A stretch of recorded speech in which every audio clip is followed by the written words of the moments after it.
Hello नमस्कार साथियों, स्वागत करती हूं आपका शिवी एजुकेशन हब में। बिजली विभाग की तरफ से आप लोगों के सामने डिटेल नोटिफिकेशन जिसमें किस पोस्ट पर कितनी वैकेंसी निकली है आप लोगों के सामने जारी हो चुका है। जूनियर असिस्टेंट या एलडीसी वैकेंसी की अगर अपन बात करें, उसके साथ साथ में आपको पता है अकाउंटेंट, जूनियर अकाउंटेंट की वैकेंसी भी निकली है। तो हम इस वीडियो में आज पूरी चर्चा करेंगे कि क्या सिलेबस में कुछ परिवर्तन हुआ है, क्या एज आपकी लिमिट कुछ बड़ी है, या आपका पेपर का पैटर्न कैसा होगा, तो क्या कुछ लिटिल चेंजमेंट आपको देखने को मिले हैं। सारी की सारी इंफॉर्मेशन मैं आप लोगों के सामने लेकर आई हूं। तो ये विस्तृत नोटिफिकेशन जो है आप लोगों के सामने डिटेल हम पीडीएफ के थ्रू समझने की कोशिश करेंगे कि क्या क्या मेजर परिवर्तन हुए हैं और क्या नहीं हुए हैं। तो इस वीडियो को शुरू करने से पहले मैं आपको बता दूं, इस वैकेंसी को रिलेटेड मैंने 2 से 3 सेशन आप लोगों के लिए हैं।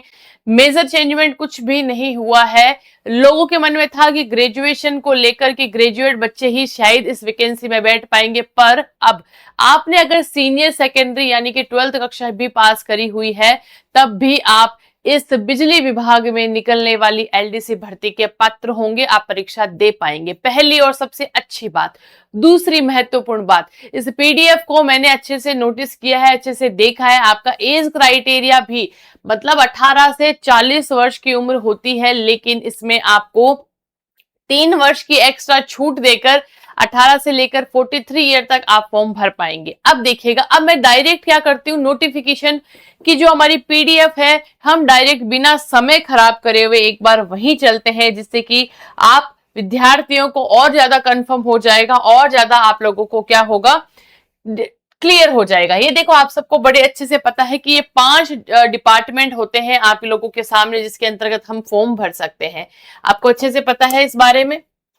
देखिएगा, राजस्थान राज्य विद्युत उत्पादन निगम लिमिटेड की तरफ से आप लोगों के सामने 4 अगस्त 2026 को ये नोटिफिकेशन डिटेल जारी हुआ था।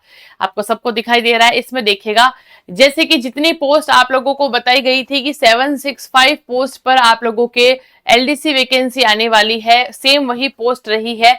मेजर चेंजमेंट क्या हुआ है वो देख लेते हैं। देखिए, नेम ऑफ पोस्ट जो है वो है जूनियर अकाउंटेंट। जूनियर अकाउंटेंट की पोस्ट पर आप लोगों के लिए जो 5 डिपार्टमेंट है, उनमें कहा मतलब नॉन टीएसपी एरियाज में कितनी पोस्ट किस किस एससी एसटी में निकली है, वो आप देख सकते हैं। ये रहेगा नेम ऑफ कंपनी, यानी 5 कंपनियां जो अपने विद्युत विभाग में है, उन कंपनियों का नाम, और उसके साथ साथ में आपके रिजर्वेशन एरिया जो है वहां कितनी पोस्ट निकली है, और उसके साथ साथ में आप लोगों की जो नॉन टीएसपी एरिया है उसमें कितनी पोस्ट निकली है।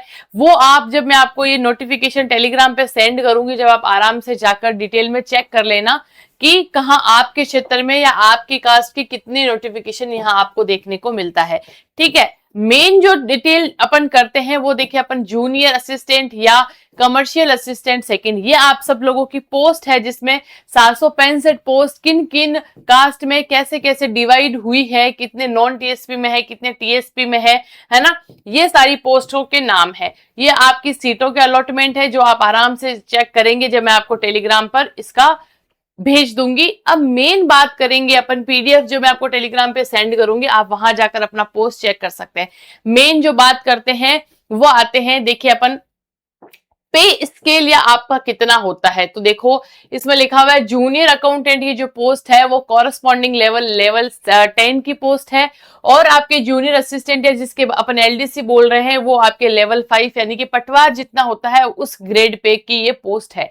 आपको सैलरी है वो आपको फिक्स्ड जो है ड्यूरिंग पीरियड जब आपका होगा उस टाइम आपको 14,600 मिलेगी, और फिक्स्ड होने के बाद में आपका मैट्रिक्स या बेसिक पे जो होगा 20,800, और इस पोस्ट के लिए 33,800 और 23,700 स्टाइपेंड के रूप में मिलेंगे। ये सैलरी आपको दिखने में इतनी लग रही है, लेकिन जब आप गवर्नमेंट की पोस्ट पे जाते हैं ये बहुत अच्छी सैलरी है आपको, और ये सैलरी 8वां वेतन आयोग आप लोगों के लगने वाला है, तो घबराने की आवश्यकता है नहीं, है ना। आप सबको बहुत अच्छे से पता है कि लेवल आपका 8वां वेतन आयोग बहुत जल्दी लगने वाला है, तब आपकी सैलरी बहुत अच्छी हो जाएगी।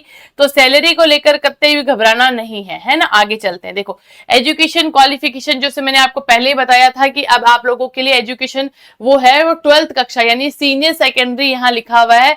आपके 12th कक्षा अगर आपने पास करी है किसी भी यूनिवर्सिटी से तो आप इसका फॉर्म आराम से भर पाएंगे। ठीक है, चलिए और बेसिक डिटेल की चर्चा कर लेते हैं। ये आपका पूरा का पूरा नोटिफिकेशन है जो आपको बहुत अच्छे से पढ़ लेना है, लेकिन मेन मेन जो बातें हैं वो मैं आपके सामने रख रही हूं कि मिनिमम जो एज है वो आपके 18 ईयर से लेकर आप 40 ईयर्स तक फॉर्म भर पाएंगे।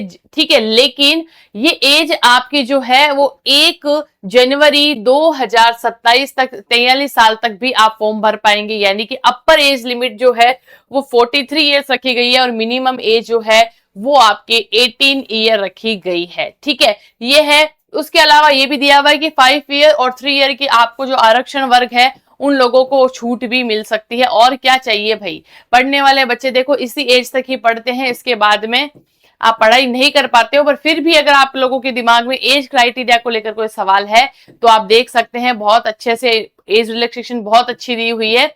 उसके साथ में मेन जो बात आती है, जो सैलरी की बात अपन ने कर ली, अपन ने एज की बात कर ली, ये वेबसाइट रहेगी आपकी जो आपको ये दिखाई दे रही है HTTP मतलब energy.rajasthan.government.in। ये जो वेबसाइट है यहाँ जाकर आपको फॉर्म फिलअप करना है। बहुत सारी कैंडिडेट के मन में ये सवाल रहता है कि क्या ये फॉर्म SSO ID से भरा जाएगा या ये फॉर्म जो, तो ये देखो ये जो विभाग की जो नोटिफिकेशन निकलते हैं, जैसे बिजली विभाग की तरफ से निकला है, तो विभाग जब कोई नोटिफिकेशन निकालता है तो फॉर्म अपनी खुद की वेबसाइट से ही फिलअप होते हैं। तो energy.rajasthan.government.in जो आपको वेबसाइट दिख रही है, इसी पोर्टल से ही आप लोगों के फॉर्म भरे जाएंगे। तो क्या फॉर्म भरने के कोई शुल्क या कोई चार्ज लग रहा है क्या, तो वो भी अपन चेक कर लेते हैं। बिल्कुल, ये जो आपके सामने दिखाई दे रही है डॉक्यूमेंट है कि आपको डॉक्यूमेंट में क्या क्या चाहिए, कैसे कैसे फोटो लगेगी आपकी। तो ये देखो, कैटेगरी अगर आप जनरल कैटेगरी से हो तो आपको 1000 रुपए हैं वो एप्लीकेशन फीस देनी होगी इंक्लूडिंग GST। और आप बाकी किसी भी SC ST MBC EWS या किसी भी अन्य क्राइटेरिया से हैं तो आपके 500 रुपए जो है वो फॉर्म के लगेंगे, वही फीस है। आप देख सकते हैं बहुत ज्यादा फीस नहीं है। इतना पेमेंट तो देखो जो अपना राजस्थानी कर्मचारी चयन बोर्ड है वहां पर भी लगता है, तो सेम फीस है 1000 रुपए जनरल वालों के लिए और अदर कैटेगरी के लिए 500 रुपीज आपके लगने वाले हैं। 5 अगस्त से लेकर 25 अगस्त तक आप लोग फॉर्म भर पाएंगे, जैसे कि मैंने आपको पहले भी बताया था कि 5 से लेकर 25 तारीख तक आप फॉर्म भर पाएंगे। चलिए, मेन बात होती है कि क्या कुछ सिलेबस में मैम चेंजमेंट हुआ है क्या। तो भाई मेन जो अपन पढ़ते हैं जब अपन किसी वैकेंसी की तैयारी करते हैं तो हमारे लिए होता है सिलेबस। तो बिल्कुल थोड़ा बहुत स्लाइटली चेंजमेंट आपको देखने को मिलता है, किसके अंतर्गत, वो है आप लोगों के सिलेबस या एग्जाम पैटर्न की अगर मैं बात करूं तो आपको थोड़ा सा चेंजमेंट देखने को मिलता है। CBT मोड पे पेपर होगा, ये मैंने पहले बता दिया था कि पेपर जो होगा वो CBT यानी कि आपका ऑनलाइन पेपर होगा। ऑनलाइन पेपर के अंदर इन्होंने ये दे दिया है फेज फर्स्ट और फेज सेकंड करके, ये आप ध्यान देखिएगा। यहाँ पे ये देखो ये किसका सिलेबस है, यहाँ स्पष्ट लिखा हुआ है आप लोगों के जूनियर असिस्टेंट या कमर्शियल असिस्टेंट सेकंड। यहां आपको थोड़ा सा ध्यान से समझना है कि जूनियर असिस्टेंट और कमर्शियल असिस्टेंट यानी कि LDC जो वैकेंसी है उसके लिए 2 फेजेज में पेपर होंगे, फेज फर्स्ट और phase second. Computer based test यानी कि CBT ही मोड होगा आपके, ठीक है। और फेज सेकंड जो होगा उसमें आपका टाइप राइटिंग टेस्ट होगा, यानी कि रिटन पेपर फर्स्ट और सेकंड नंबर जो है आपका टाइपिंग। यहां तक तो चीजें सेम है।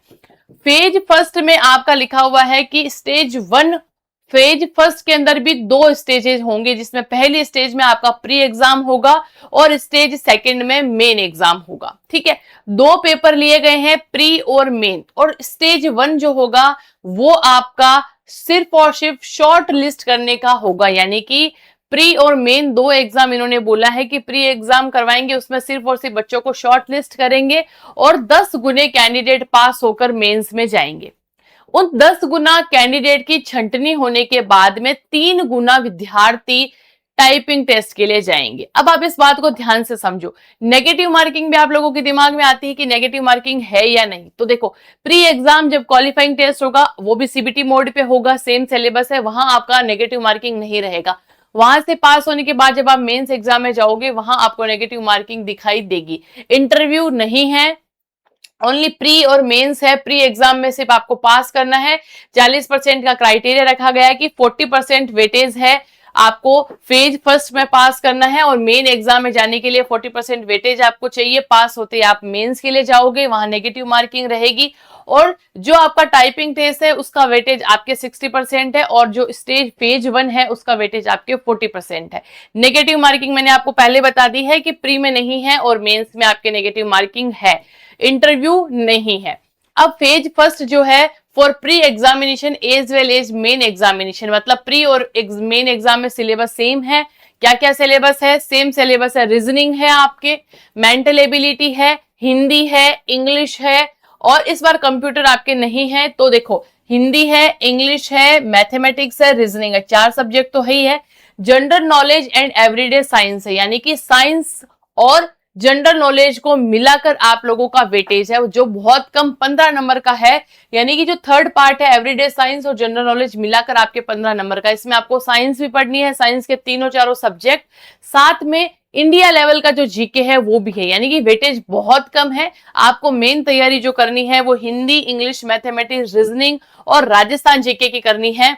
इसके साथ में देखो, इन लोगों ने टॉपिक भी क्लियर करे हैं कि रीजनिंग में कौन कौन से टॉपिक है, मैथमेटिक्स में क्लास 10 तक जो भी आता है वो आपको पढ़ना है और general knowledge and everyday science में करंट अफेयर भी इन्होंने इंक्लूड करा है। यानी कि इन 15 नंबर में आपको करंट अफेयर भी पढ़ना है, इंडिया की जीके पढ़नी है और आपकी क्या पढ़ना है, साथ साथ में साइंस भी पढ़नी है। तो ये आप अपने हिसाब से जो आपका प्लस पॉइंट हो वो देखकर आपको इस पर ध्यान देना है, ठीक है। करंट अफेयर में भी देखो, वर्ल्ड, इंटरनेशनल और राजस्थान तीनों का करंट अफेयर इन्होंने ऐड किया है। हिंदी और इंग्लिश भी है आपके। फेज सेकंड में टाइपिंग टेस्ट है जिसमें इन्होंने दिया हुआ है स्पीड टेस्ट क्या है और आपका एफिशिएंसी टेस्ट क्या है, मिलाकर आप लोगों का जो है ये क्या रहेगा, मेंस का पेपर रहेगा। ये टाइपिंग की बात है, ठीक है। मतलब सिलेबस भी आ गया है और आपके स्कीम ऑफ एग्जामिनेशन भी आ चुकी है। तो ये आपका पूरा का पूरा जो है ये पेपर का शेड्यूल है, पेपर का पैटर्न है, आपको कैसे पेपर देना है, कितना % वेटेज है, ठीक है। ये आपका 100% है भाई। यूआर कैटेगरी जो है उनको 30% मार्क्स अनिवार्य है और बाकी जितनी भी कैटेगरी है उनको 20% मार्क्स लाना अनिवार्य है। इसके अंतर्गत नेगेटिव मार्किंग मैंने आपको बता दी है, नेगेटिव मार्किंग है लेकिन वो आपके सिर्फ और सिर्फ मेंस पेपर में है, ठीक है भाई। ये है, उसके बाद में आपका डॉक्यूमेंट वेरिफिकेशन होगा, यानी कि इसमें कोई इंटरव्यू नहीं रखा गया है। मेन और प्री एग्जाम के बाद में आपका टाइपिंग टेस्ट होगा। दोनों ही पेपर जो है वो सीबीटी मोड पे होंगे, रिटन पेपर, टाइपिंग, उसके बाद में आपका डायरेक्ट डॉक्यूमेंट वेरिफिकेशन होगा। तो अब आप लोगों के दिमाग में कुछ सवाल आ रहे होंगे कि बिजली विभाग में वैकेंसी निकली है, आज इसका बैच आप लोगों को पता है कि शिवी एजुकेशन हब पर RVUNL LDC बैच करके एक बैच चलाया जा रहा है जिसमें बहुत सारे विद्यार्थी ऑलरेडी इनरोल हो चुके हैं। अगर आप भी पहली बार इस वीडियो को देख रहे हैं और आप तैयारी करना चाहते हैं, देखो एक चीज है मैं आपको पहले श्योर कर दूं, सीईटी आने वाली है जिसका पेपर अक्टूबर में और दिसंबर में प्रस्तावित है, लेकिन हर वैकेंसी की तैयारी अलग होती है। सीईटी की तैयारी करने वाला विद्यार्थी ये पेपर देगा, आसानी से दे पाएगा, लेकिन फिर भी बहुत सारे टॉपिक ऐसे हैं जो सीईटी में है और यहाँ नहीं है। हर भर्ती की अपनी अलग तैयारी होती है। इसी चीज को देखते हुए हमने आप लोगों के लिए 2 मॉड्यूल ऑन करे हैं, जिसमें पहला मॉड्यूल है, अगर आपकी तैयारी बहुत अच्छी है और आप चाहते हैं कि मैं सिर्फ नोट्स के माध्यम से पढ़ाई करूं, मेरी तैयारी ऑलरेडी ठीक है, तो आप शिवी एजुकेशन हब के नोट्स आपके द्वारा जो व्यवस्था आप लोगों के लिए की गई है, आप अपने घर तक पोर्टल व्यवस्था के माध्यम से नोट्स ले सकते हैं, ठीक है। ये है आपके नोट्स की अपडेट जिसमें आप अपने घर बैठे नोट्स प्रोवाइड करवा सकते हैं, मंगवा सकते हैं। आपको सिलेबस वाइज, अब सिलेबस भी डिटेल में आ चुका है, टॉपिक वाइज आ चुका है, तो आप आराम से सिलेबस के अकॉर्डिंग नोट्स मंगवा सकते हैं। दूसरा, अगर आप चाहते हैं वीडियो रिकॉर्डिंग करके या फिर आपको क्लासेज ऑफलाइन माध्यम से चाहिए, तो आप बैच चल रहा है जहां रिकॉर्डेड और लाइव दोनों ही कक्षाएं शुरू होने वाली है। लाइव कक्षाएं जल्द शुरू होने वाली है, रिकॉर्डिंग वीडियो बहुत सारी डल चुकी है, आपके आधा सिलेबस वहां कवर हो रहा है, तो आप आराम से जाकर बैच भी ज्वाइन कर सकते हैं। साथ ही साथ आप नोट्स भी घर तक मंगवा सकते हैं। नोट्स मंगवाने के लिए आपको क्या करना होगा वो भी मैं बता दूं। साथ ही साथ ऑफिशियल पोर्टल जो है energy.rajasthan.government.in, यहाँ आपको फॉर्म अप्लाई करना है। 5 अगस्त से लेकर 25 अगस्त तक इसकी ऑफिशियल जो वेबसाइट है, इसका जो पीडीएफ है, ये पीडीएफ मैं आपको सेंड कर दूंगी व्हाट्सएप चैनल पर हमारे और आपके टेलीग्राम चैनल पर।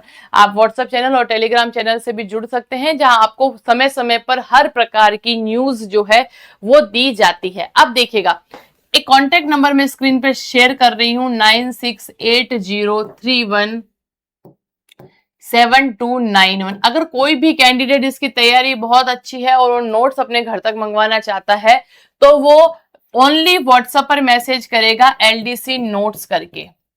ओनली व्हाट्सएप पर मैसेज करेगा एलडीसी नोट्स करके। आपको जो भी बेस्ट प्राइस होगी, जो भी इसका प्रोसेस होगा, वो बता दिया जाएगा। कॉल कोई भी विद्यार्थी ना करे, क्योंकि कॉल अटेंड करना मुश्किल है, इसलिए एलडीसी नोट्स करके आप मैसेज करेंगे, आपको इन्फॉर्मेशन दे दी जाएगी। साथ ही साथ जो बैच हमने लॉन्च किया है वो आपको डायरेक्ट एप्लीकेशन पे मिल जाएगा, आप वहां जाकर भी बैच ले सकते हैं।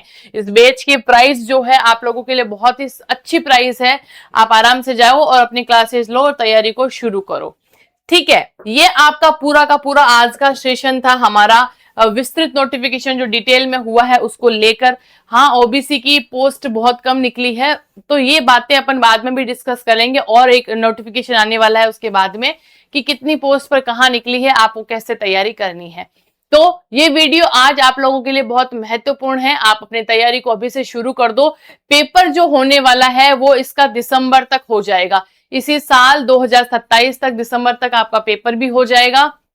इसलिए अपनी तैयारी को ध्यान से आप शुरू करते हुए अपनी दिशा में कि आपको कैसे सीटी को मैनेज करना है, कैसे आपको इसकी तैयारी करनी है। जो बच्चे ऑलरेडी सेलेक्ट है एलडीसी में, वो टाइपिंग टेस्ट के लिए जाएंगे, उनको कैसा करना है। तो आप अपनी दिशा को अपनी आप दें, अपना रास्ता चूज करें, और अगर शिवी एजुकेशन हब किसी भी माध्यम से आपकी हेल्प कर सकता है तो वो आप करें। आप घर तक अपने नोट्स मंगवा सकते हैं, बेस्ट नोट्स है जो हैंड रिटन लिखे हुए हैं, और आप वीडियो रिकॉर्डिंग क्लासेज भी चालू है, वो भी आप ले सकते हैं, और अपनी तैयारी को शानदार अपने तरीके से शुरू कर दें। अगर आपके कोई डाउट होते हैं, कोई भी सवाल आपके मन में होता है, आप इस वीडियो के डिस्क्रिप्शन लिंक में सवाल हमसे पूछ सकते हैं, उनका सबका जवाब आपको दिया जाएगा। चलिए विद्यार्थियों, आज के लिए इतना ही, फिर मिलेंगे एक नए सेशन के साथ। जय हिंद, जय भारत दोस्तों।